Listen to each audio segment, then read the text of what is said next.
بسم اللہ الرحمن الرحیم۔ السلام علیکم ناظرین، امید ہے آپ خیریت سے ہوں۔ اگر آپ دیکھ رہے ہیں ریاض ڈیجیٹل ریاض الحق وی لوگ، نیشنل اسمبلی پارلیمنٹ کا ایک بہت بہترین فورم ہے۔ جس طرح سینٹ اپر ہاؤس ہے، اس طرح لوور ہاؤس اسے کہا جاتا ہے، اور اس میں کل تو بات ہی نہیں کرنے دی گئی جو بلوان کا سارا واقعہ تھا، اور آج قومی اسمبلی میں جو باتیں ہوئیں اس کا احاطہ کریں گے، اور 3 سوالات کے جوابات ہم ڈھونڈیں گے کہ وہ 3 سوالات کے جوابات جو قومی اسمبلی میں اور جو حکومت کے ممبران اور پیپلز پارٹی کے ممبران نے جو تقاریر کی ہیں ان میں سے وہ 3 سوالات کے جوابات نہیں ہیں، اور اس کا مطلب ہم خود کو دھوکہ دے رہے ہیں۔ تو ناظرین، کل جو تقاریر ہوئیں اس میں ظاہر ہے ہائی لائٹ جو تھی وہ Omar Ayub leader of the opposition ہی کی تھی، جنہوں نے اچھا خاصا لتاڑا ایجنسیوں کو اور یہ وہ سارا۔ آج ٹائی سوٹ پہن کے جناب بلاول صاحب بھی آئے ہوئے تھے، اور جو ڈیفنس منسٹر خواجہ آصف بھی آئے ہوئے تھے۔ خواجہ آصف کی جو تقریر تھی وہ اس میں سارا کا سارا جو لان تان تھا وہ پی ٹی آئی میں تھا، وہ دہشت گردوں کے ساتھ ملی ہوئی ہے، وہ انڈین کے ساتھ ملی ہوئی ہے، اور باجوہ ان کا باپ تھا، اور یہ تھا اور وہ تھا۔ تو یہ وہ ساری چیزیں ہیں کہ جو ہمیں ڈیفنس منسٹری کی سپیچ میں نظر آئیں۔ اور اس کے بعد اسد قیصر نے ان کو برا بھلا کہا، اور اسد قیصر نے کہا کہ جی ہمیں یہ کرنا چاہیے، ہمیں وہ کرنا چاہیے، اور ہلکی پھلکی جو ہے وہ موسیقی تھی۔ اور بلاول نے بھی تقریر کی اپنی ماں والا کہ جی میری ماں دہشت گردی کا شکار ہو گئی، میں 1 سال تھا، مجھے پرائم منسٹر آفس سے اغوا کرنے کی کوشش کی گئی۔ اب یہ کس نے اغوا کرنے کی کوشش کی؟ ظاہر ہے میں اور آپ تو کم از کم یہ کام نہیں کر سکتے پرائم منسٹر آفس میں کہ ایک وزیر اعظم کے بیٹے کو اغوا کر رہے ہیں ہم، یا کوشش کر سکتے ہیں اٹھانے کی بھی۔ تو بہرحال روکھی سوکھی قسم کی تقریر تھی، اور ہمیں یہ متحد ہونا ہوگا، ہمیں یہ کرنا وہ کرنا ہوگا۔ لیکن 3 اہم سوالات ہیں جس کے ابھی تک 48 گھنٹے گزر چکے ہیں اس واقعے کو، انتہائی افسوسناک واقعہ پاکستان کی تاریخ میں۔ وہ 3 سوالات ہیں، ان کا جواب اب تک ڈھونڈنے کی کوشش نہیں کی جا رہی، اور یہ خیبر پختونخوا میں بھی جو واقعات ہو رہے ہیں یہ سوالات اس سے ریلیٹڈ بھی ہیں۔ نمبر 1، یہ جو سارا واقعہ تھا، جو ٹرین کا واقعہ ہوا جس میں بلوچ دہشت گرد یا بلوچ لبریشن آرمی کے لوگوں نے جو ہے وہ ٹرین کو دھماکے سے اڑایا، پھر لوگوں کو یرغمال بنایا، پھر لوگوں کی اشاعتیں بھی ہوئی، ان کی نام تفاصیل کچھ نہیں سامنے آیا۔ بہرحال جو امپورٹنٹ چیز ہے وہ یہ ہے کہ یہ واقعہ سارا کیوں ہوا۔ سب سے اہم سوال ہے یہ واقعہ کیوں ہوا۔ اور کل آرمی چیف نے کامران شاہد کے پروگرام میں کہا کہ جناب کیا جو ڈومیسٹک سیکیورٹی ہے اور جو اس طرح کی سیکیورٹی ہے، کیا وہ جو فوج ہے یہ ان کی ہے، یہ لا انفورسمنٹ ایجنسیز کی نہیں ہے، یہ تو ان کی ہونی چاہیے، اور یہ وہ بات کو گھمانے پھرانے کی کوشش کی۔ لیکن بات یہ ہے کہ جب بلوچ دہشت گرد ہیں یا ٹی ٹی پی ہے جس کو آپ خوارج بھی کہتے ہیں، اس طرح کے لوگوں سے آپ کا سامنا ہو تو مقامی پولیس کہ کسی قسم کی کوئی سکت نہیں ہوتی۔ اس کی وجہ یہ ہے کہ اس کی انٹیلیجنس گیدرنگ۔ اب مجھے بتائیں بی ایل اے والے، آپ نے جو ویڈیو جاری کی ہے اس میں واکی ٹاکیز اور جو کہا جا رہا ہے کہ جی سیٹلائٹ فون پہ آپ رابطے میں تھے افغانستان میں، اب ظاہر ہے موبلنگ جائز اور ٹیلی نار کی سم سے تو رابطے میں نہیں تھے وہ، تو ظاہر ہے وہ سیٹلائٹ فون اگر یوز کر رہے تھے، اگر وہ سیٹلائٹ فون یوز کر رہے تھے، واکی ٹاکیز ان کے پاس تھے، تو اس کا مطلب ہے کہ یہ ایکسیس مقامی پولیس تو نہیں کر سکتی، صوبائی حکومت کے بس کی تو بات نہیں ہے یہ۔ اور تو یہ جو پریمیئر انٹیلیجنس ایجنسی ہے، آئی ایس آئی ہے، پاکستان فوج ہے، اس کے پاس یہ ایکسیس ہوتی ہے۔ تو جب ان کے پاس سیٹلائٹ کی ایکسیس ہے اور وہ افغانستان تو ایک قسم کا انٹرنیشنل ٹیررزم ہے۔ اب جو انٹرنیشنل ٹیررزم کا نیکسس ہے اس کو توڑنا کس کا کام ہے؟ وہ آرمی کا کام ہے، وہ ظاہر ہے وہ آئی ایس آئی اس میں شامل ہے، اور اسپیشلی یہ جو ٹربلڈ ایریاز ہیں جہاں پہ بلوچ دہشت گرد بہت عرصے سے جو ہے یہ سارا ایک انشاءاللہ اس پہ آگے ایک ویڈیو کریں گے کہ یہ بلوچ مسئلہ کیا ہے اور یہ کیوں یہاں تک پہنچا، اور اس میں حکومتوں کا کتنا کردار رہا اور اسٹیبلشمنٹ کا کتنا کردار رہا۔ ایوب خان سے آنورڈ جو ہے ہم اس پہ تفصیل سے ایک ویڈیو ضرور کریں گے۔ بہرحال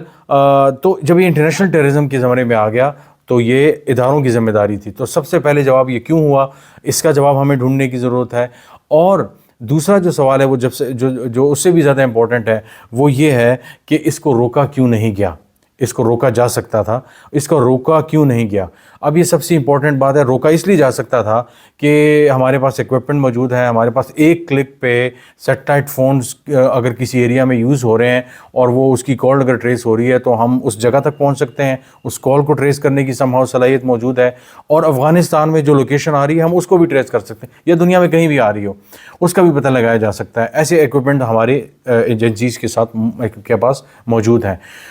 تو اور اس کے علاوہ اتنا سوفسٹیکیٹڈ قسم کا جو اٹیک ہوا، یہ نصرت جاوید صاحب کل رات کو کہہ رہے تھے کہ جی پاکستان کا یہ 9/11 ہے، بالکل اے پی ایس کے بعد یہ دوسرا تکلیف دہ اندوناک واقعہ ہے پاکستان کی تاریخ میں۔ ایسے بہت سے واقعات ہوئے لیکن یہ اس طرح کا واقعہ ہے کہ جس میں 300 سے 400 کے قریب جو لوگ تھے وہ اس کو یرغمال بنایا گیا، بہت سے شہید بھی ہو گئے، کچھ اتا پتہ نہیں ہے کہ کیا ہوا، کچھ جو ہے وہ رہا کروا لیے گئے یا رہا ہو گئے۔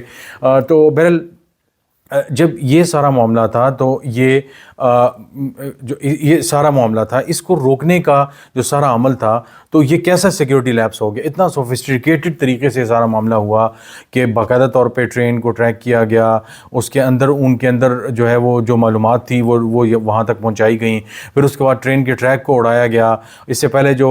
غالباً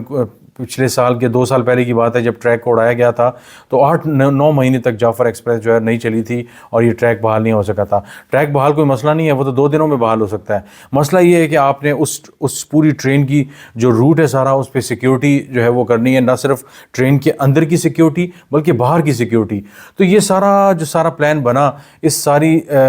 چیزوں کو دیکھنا، اس علاقے جو انچارٹرڈ ٹیریٹری ہے قسم کی، وہاں پہ عام لا انفورسمنٹ پولیس کے اور ایف سی کے اہلکار نہیں جا سکتے،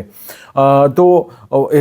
فوج اور اداروں کے لوگ جاتے ہیں۔ تو یہ ایک بہت بڑا انفارچونیٹلی سیکیورٹی لیپس تھا۔ اور تیسری جو امپورٹنٹ جو سوال جو سب کے ذہنوں میں ہے وہ یہ ہے کہ یہ تو واقعات ہو گئے، کیوں ہوا اور اسے روکا کیوں نہیں گیا؟ اور تیسرا سوال کہ جو اگین ان دونوں سے امپورٹنٹ ہے کہ آئندہ اگر اس طرح کی چیز ہوتی ہے تو اس کو روکنے کے لیے کیا کیا جائے گا، کیا میکینزم ہے آپ کے پاس کہ اور مطلب میکینزم کی ضرورت نہیں ہے، ہم بیٹل ہارڈن ہماری آرمی ہے، ان کے لیے صرف جو سب سے امپورٹنٹ چیز ہے وہ جو بظاہر مجھے نظر آ رہا ہے وہ فوکس کی ہے، چاہے وہ صدرن کمانڈ ہے، چاہے وہ یہاں پہ پنڈی کی جو کمانڈ ہے، ان کے درمیان کوہیژن کی ضرورت ہے، اور جو ایک جو ادارے کا جو فوکس ہے قسم کا وہ ہو چکا ہے کافی حد تک ایک قسم کا پالیٹکس اور دوسری چیزوں پہ، اور ایس آئی ایف سی بھی بن گئی ساری چیزیں۔ تو اس سے ایک نقصان یہ ہو رہا ہے کہ آپ یہ چیزیں تو کر رہے ہیں، غلط صحیح ایک الگ بحث ہے، لیکن آپ کا اصل فوکس تھا اس سے آپ ڈسٹرب ہو رہے ہیں، آپ کا وہ کام نہیں ہو پا رہا۔ اس کی وجہ سے عوام جو ہیں وہ بہت زیادہ ایک قسم کا ان کے دلوں میں ایک عجیب قسم کی ایک ایسا نیگیٹو سینٹیمنٹ جنم لے چکا ہے کہ جس کے لیے میرا خیال ہے دہائیاں درکار ہوں گی اس کو انڈو کرنے کے لیے۔ تو یہ ایک جو فوکس ہے سب سے امپورٹنٹ چیز ہے وہ مسنگ ہے، اور اگر ہم نے اس کو فوکس نہ کیا تو آئندہ آنے والے کچھ عرصے میں ہمیں اس طرح کے واقعات بہت زیادہ نظر آئیں گے۔ اب ہم اس وقت جب بات کر رہے ہیں تو کچھ گھنٹے قبل جنڈولا کے مقام پر جو سابق فاٹا کا ایریا ہے وہاں پہ ایک قلعہ تھا ایف سی کا اور سیکیورٹی فورسز کا، اس پہ حملے کو ناکام بنا دیا گیا، اور باہر سے ہی 10 دہشت گرد تھے ان کو وہیں پہ جو ہے وہ ختم کر دیا گیا۔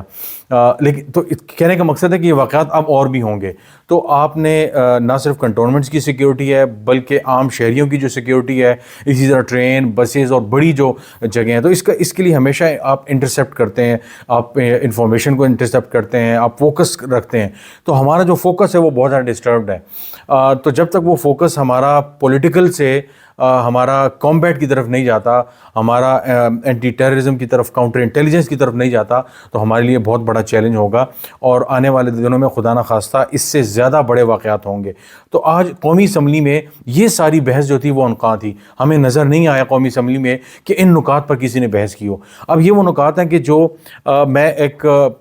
والد صاحب آرمی میں رہے ہیں اور آرمی کے ہمارے بہت سے رشتہ دار بھی ہیں، ہم آرمی کے لیے ایک رسپیکٹ ہے میری، اور ظاہر ہے شہری کی ہونی چاہیے کہ ہمارے جو ہے وہ لا اینڈ آرڈر سیکیورٹی کو دیکھتے ہیں، لیکن یہ وہ سارے سوالات ہیں کہ جو اس پہ کریٹیکل ڈسکشن ہونی چاہیے، اور یہ کوئی ہم یہ نہیں کہ کوئی ملک سے کوئی اداروں سے نفرت کے زمرے میں آ کے ہم یہ بات کر رہے ہیں کہ صرف جب ایک کام ہے وہ نہیں ہو پا رہا تو کیوں نہیں ہو پا رہا۔ اس کی بنیادی وجہ یہ ہے کہ ہمیں اپنے جو میری ڈیوٹی ہے مجھے وہ کرنی چاہیے. ٹھیک ہے آپ دائیں بائیں کچھ کام کر بھی رہے ہیں لیکن آپ کا اصل فوکس جو ہے وہ لا اینڈ آرڈر اور سیکیورٹی اسپیشلی جو دو ملکوں کے درمیان ہو جائے, انٹرنیشنل وہ ہو جائے, انڈیا کا معاملہ ہو گیا, ایسٹرن ویسٹرن بارڈر آپ کے سارے ڈسٹربڈ ہیں, ایران کے ساتھ ہماری بہت سی چیزیں ہوتی رہتی ہیں, ان سب چیزوں کو دیکھنا ہے. یہ چیزوں پہ فوکس جب تک ہمارا نہیں ہوگا تو ہمارے لیے ڈسٹربینس ہوگی, ہمارے لیے پرابلم مزید بڑھتی جائے گی. اینڈ اور دعا ہے کہ ہمارے جو ادارے ہیں وہ کامیاب ہوں, کہ اس طرف فوکس رکھیں, اور بیٹل ہارڈنڈ ہیں, انٹیلیجنس کے حوالے سے ان کی بہترین انڈرسٹینڈنگ ہوتی ہے, بٹ صرف فوکس کی ضرورت ہے. آج کے لیے اتنا ہی, انشاءاللہ آپ سے دوبارہ ملاقات ہوگی. بہت شکریہ.